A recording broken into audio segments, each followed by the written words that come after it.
Greetings, Arts Beatniks. It's the Casey Arts Beat Report. I'm Patrick Neese. And I tell you, for many of us during the summertime, it's a time to kind of kick back and chill. But for William Baker of the Choral Foundation, it's one of his busiest times of the year. He has so much stuff going on, and he has some great choirs too that he works with. What makes these choirs special is that they also involve the community. We're going to be talking to him about two of his biggest concerts coming up this summer. So stay tuned for that. But first, I'd like to ask you to please like this video and subscribe to the KC Arts Beat YouTube channel. Please follow us on Facebook, where every day we post lots of great information about the arts. We'd really appreciate that. But right now, it's time to say hello to our good friend, William Baker. Hello, Bill. Thank you, Patrick, for having me. And boy, we have had one kind of busy summer going on around here. We've got about just over 350 musicians involved in 5 summer projects this year. Wow. How did you get the idea to do these big community concerts? Well, the blunt truth about it, it was a complete accident. 35 years ago, I was directing 2 choral groups in the Atlanta area, and the groups were very good about supporting each other's concerts. So after the last one at the watering hole in June, someone had the idea that, gosh, we don't want to go without singing for 2.5 months. So why don't we just get together on a Monday night and just sing through some stuff? And we scheduled that. And then someone on our staff decided, hey, I'll put this in the newspaper, see if anybody wants to join us. And on the night, we expected a few friends to casually arrive and sit around the piano and sing some songs. Over 100 people showed up. And Whoa. we said, hey, we have something here that we can work with. So that created the first Summer Singers back in Atlanta. And then we started with the Kansas City group here in 1999. And it has blossomed. We now have 5 summer groups in two cities. And we're looking at starting number 6 next year and number 7 the year after that. What are the groups you have locally here in Kansas City? We have 4 groups locally. The Summer Singers of Kansas City started in 99. The Summer Singers of Lee Summit started in 2014. The new Northland Summer Singers, it just started this year. And we now have a handbell group, the Summer Ringers Academy, that's a training session for beginning and intermediate handbell ringers that's based in Lee Summit that started in 2024. Singers and ringers. That's right, singers and ringers in That's great. abundance. Yes. Well, we're going to be talking about a couple of your choirs on this podcast. And, one of the things I find really great about your community summer choirs is that you don't do, easy run-of-the-mill pieces. You actually do some pretty challenging things. Like I know in the past you've done Israel and Egypt, right? Didn't you We do? have. And Elijah, didn't you do We've that? done Elijah, the Brahms Requiem, the Beethoven Ninth Symphony. This would challenge any professional choir, but it's so great to give, the community a chance to take part in these really fantastic works. And once again, you've put together a couple of programs that are really special. Let's talk about the first concert coming up on August the 10th at 2 p.m. at Second Baptist Church in Liberty. The Northland. Oh, no, no, I'm sorry, Bill. I jumped ahead of myself. The first one is Sunday, July 27th at St. Paul's Episcopal Church in Lee Summit. Obviously, the Summer Singers of Lee Summit and Chamber Orchestra. A fascinating title for this program, Mozart and His American Contemporaries. What can you tell I, us about this? I think it's wonderful to consider what was happening in different parts of the world at the same time. And Mozart, um, at the time that he wrote the Missa Brevis in D, with the Kerschel number is 194, was 18 years old. And of course, at 18 years old, he was an established, mature veteran composer. And he was writing these Missa Brevis, these short settings of the Mass, because that was required by his employers. And the genius and the economy with which this piece is written, it's joyful, it's exuberant, and it's Mozart, so it's elegant. And it uses a small orchestra which works nicely for our 50 voice summer singers of Lee Summit. Um, it's not particularly an easy piece, but it's not overwhelming. And then we look at what was happening in the Americas during that time, in the last quarter of the 18th century. William Billings, who I think is legitimately considered America's first composer, he was very much a frontier kind of guy. It was said that he was ungainly in appearance. One leg was shorter than the other. He was blind in one eye. He had a loud bass voice that was irritating. Um, he had, one writer said that he had very little to recommend him. He quit school when his father passed away. So his schooling of any kind was limited, and we really don't know for sure if he had any musical training at all. But he created this robust, vigorous, creative, and multidimensional uh, technique of fuguing tunes. So the four pieces that we'll sing of Billings show four different sides of his compositional work. Chester, which is a Revolutionary War fight song, I guess it can be considered the fight song of the American Revolution, where he talks about the determination of the Americans for independence, and he throws in a stanza that insults by name British generals, which is really kind of fun. Yeah. Kittery, which is a paraphrase of the Lord's Prayer, and then When Jesus Wept, which is one of the most tender and beautiful and insightful and inspirational round settings. And then a setting of text from the Song of Solomon, I Am the Rose of Sharon, which is exuberant and sensual and loving and fun. It makes you feel like you're in love or you want to get in love somewhere. Um, Billings was he was a colonial American. In fact, I learned recently that he directed a church choir and Paul Revere sang in his church choir. Wow, you don't get more American than that. Now, is there anything particularly American about his music that you can pinpoint and describe? Well, I think it is. I think the fact that it's robust, that it's creative, it's entrepreneurial.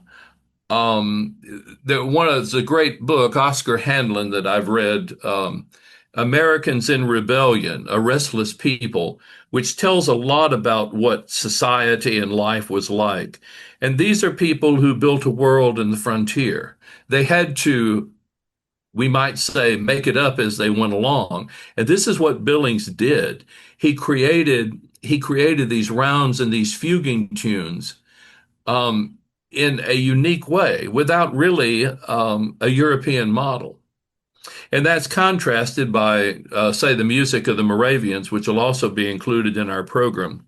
The Moravians were very much into European style classical music. In fact, some of the Moravian composers are credited with building the first American made stringed instruments. The Moravian schools and churches would have orchestras and choirs singing in the European tradition. A lot of the Moravian music of this era in the last quarter of the 18th century sounds like the music of European composers Haydn or C.P.E. Bach. So our program has really three elements. It has the music of Mozart, it has the American frontier music, I guess for another way of saying it, of Billings, and then it has the immigrant German mostly music of the Moravians, very much in the style of European classical music. Was Billings aware of people like Mozart, or was he strictly in his own American world? I really don't know. My guess is that he probably was not. Uh-huh. But the Moravians, we do know in their collections of music that still exist, they had works by Haydn and a lot of the Czech Baroque composers. So they seem to have been very steeped in the European musical culture. Is that correct? They very much were. And their outpost, their primary outpost of the Moravian movement in the Americas was Pennsylvania and to a lesser extent, North Carolina. But in the pockets of Moravian settlement, they were very aware of of what was going on musically in Europe. One of the things I'm fascinated by with the Moravians is tower music,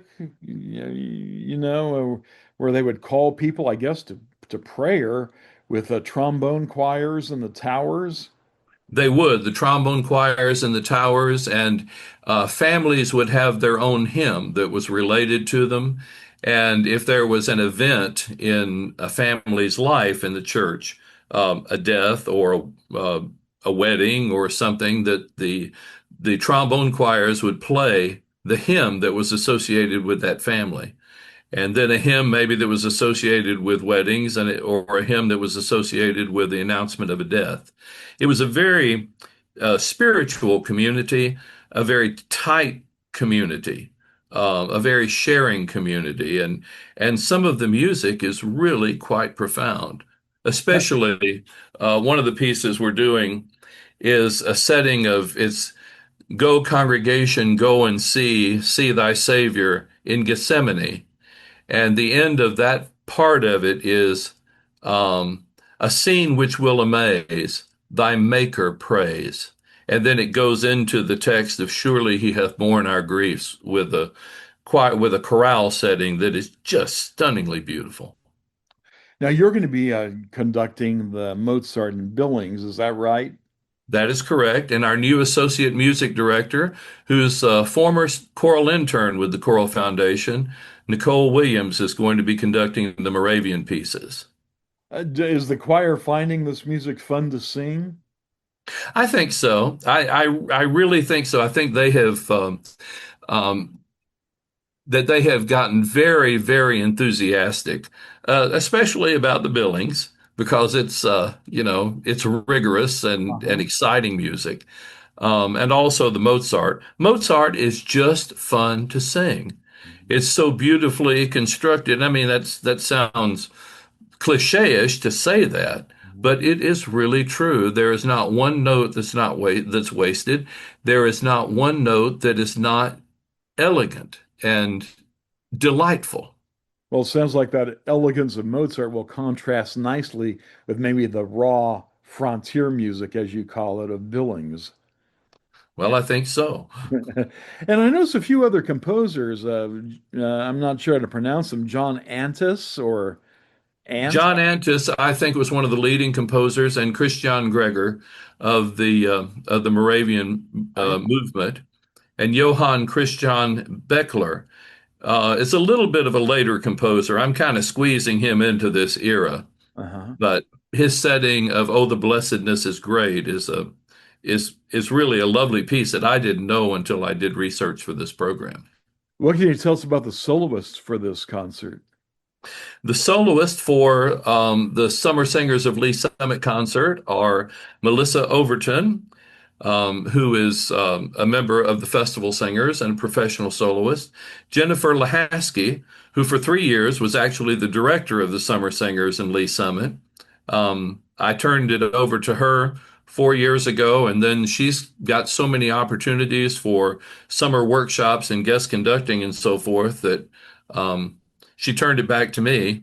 Dr. Sean Sweden, the composer in residence for the Choral Foundation and wonderful tenor soloist, and Michael Hahn, who's one of the staff singers at St. Mary's Episcopal Church and fine baritone. So we've got a great solo quartet for this concert. Sure do. Again, that is Sunday, July 27th at 4 p.m. at St. Paul's Episcopal Church in Lee Summit, the Summer Singers of Lee Summit and Chamber Orchestra, led by William Baker and Nicole Williams, in a fascinating program called Mozart and His American Contemporaries. Music by Mozart and William Billings and Moravian composers. That sounds really fantastic. Well, let's talk about the other concert then on Sunday, August 10th at 2 p.m. at Second Baptist Church in Liberty, the Northland Summer Singers and Chamber Orchestra. Now, you say they're a new group, right, Bill? This is their very first year. As we're working to expand our summer programming, we thought the Northland area in Liberty, and that area is one of the fastest growing sections of the Kansas City region. Daniel Baker, who's not related to me, but he is a lovely guy. He's the tenor section leader for the Festival Singers and is the associate music director and organist for traditional worship at the Church of the Resurrection in Leawood.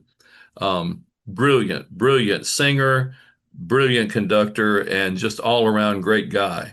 So he is leading our newest group. We have 60 members in the Northland Summer Singers, and they're really, really doing well. And one of the fastest starts we've ever had for one of our summer choruses. Oh, what are they going to be performing?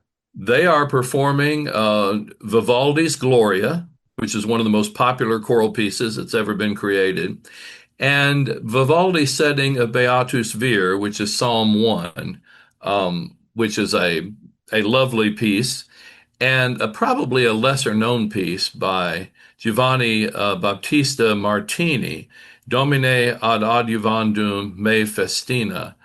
And it is a work somewhat contemporary to the Vivaldi that will round out that very interesting program. You know, I think about Vivaldi living back in the 18th century in Venice, navigating all those canals, no electricity. You would think it'd be kind of a challenging life. But man, he must have been the happiest guy on earth if you just listen to his music, you know? It's Oh, so I know. joyful. And he was incredibly prolific. Yeah, so no kidding. No, and his music just bubbles over with that joy. And as you say, n no other piece demonstrates that more than his Gloria. Yeah. Is that difficult to sing, by the way? It sure sounds like it would be. Oh, the Gloria, Uh-huh. there's a couple of movements in it that are really pretty tricky.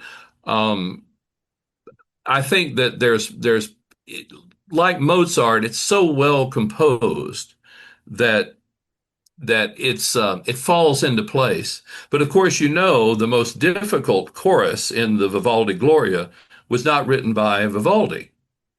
The Cum Sancto, the last movement of the work, was written by a fellow named Ruggieri. Hmm. And Vivaldi liked it so much that he attached it to his this Gloria that he composed, which back then was a sign of great admiration and honor, and now would be a source of great litigation. Yes, it gets you a lawsuit. That's right. Yes. Well, that's great. How about Martini? I don't know anything about him. Well, I'm not going to lie to you. I don't know that much about Martini either. That's it. One of our choral interns some years ago recommended this piece uh, when I did. It was actually during COVID when all the other choirs shut down in Atlanta, but we kept going, and we did a concert of down there. We did the Bach. Um, I will carry my cross with gladness, and we did the Christlag and Todesbanden. And our choral intern there said, "Oh, we need another 6 minutes for this program, and this martini is very cool and very pretty." So I put it in that program, and then when we put this, when Danny and I were talking about repertoire for the first Northland Summer Singers, I thought it would be a great compliment to the Vivaldi. It sounds like a really happy, upbeat program. I can promise you it will be. What can you tell us about the soloists, Melissa Overton, Aaron Lilly, and Jessica Toro? Melissa Overton and Jessica Toro are both members of the Festival Singers and featured on a number of our recordings. Aaron Lilly is, I believe, on the faculty there at William Jewell College. And Daniel Baker, the conductor, does some accompanying on the staff there at William Jewell. Aaron Lilly was involved in our performance with the Festival Singers last spring of the Bach Mass in B minor. And all three are just delightful, and I think that these three voices are three that are going to work beautifully together in ensemble. So that concert is Sunday, August 10th, 2 p.m., St. Second Baptist Church in Liberty, Missouri. Vivaldi and Martini. It's going to be a great concert of some very famous music and a lesser known piece. So it'll be very intriguing. Now, I want to talk a little bit about the Summer Ringers Academy. Tell us again about this group, Bill. The Summer Ringers Academy is led by Amy Chinnery Valmassi. She's the handbell director at the St. Paul's Episcopal Church there in Lee Summit. With Kansas City Bronze, which is our elite auditioned six-octave handbell ensemble, we very often would be getting requests from people said, I'm a musician, I'm a pianist, I'm a clarinet player, a flute player. I've always loved handbells and I'd like to explore handbell ringing. So we created the Summer Ringers Academy to provide a summer experience for people who are musicians but have never played handbells, who have played handbells in a very elementary group and wanted to increase their skills, or someone that plays handbells but hasn't played in many years and would like to recover their skills. So the Summer Ringers Academy really is an academy. It's a learning event for handbell ringing. And it's been very attractive. We've had over 25 people that have signed up to be a part of it and at various experience levels. And we found that, hey, they're putting together a pretty darn artistic product here. So we last year we had their first concert with their first season, which was a great joy. And this year we're doing the second. One of the things that's really fun with the Summer Ringers Academy concert is after the program, they do what they call a handbell petting zoo, where people in the audience that would wish to, of course, with supervision, are allowed to come up to the tables and pick up the various bells and ring them themselves and, have a sense of what that's about. So we think that Summer Ringers Academy will also be a good training ground for people who would like to audition at some point for Kansas City Bronze. There's something really magical about the sound of those handbells. It's just really neat.